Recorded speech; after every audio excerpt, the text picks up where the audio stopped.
Saya telah mengarahkan APAD selepas surat tunjuk sebab tamat tempohnya, permit untuk syarikat ini akan ditarik balik serta-merta, akan dibatalkan serta-merta, permit kepada ataupun lesen kepada pengendali ini.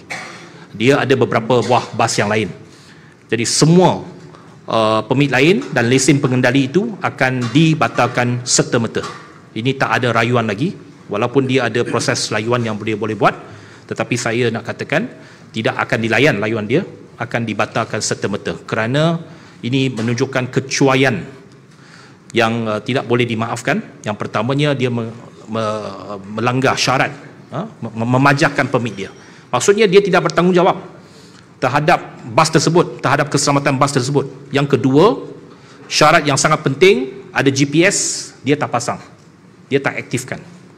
Jadi ini menunjukkan bahawa yang pertamanya, pemilik ini tidak bertanggungjawab. Yang keduanya, walaupun pemandu dia mendakwa kononnya bahawa brek itu tidak berfungsi dan itu menyebabkan kemalangan, itu kenyataan dia saja.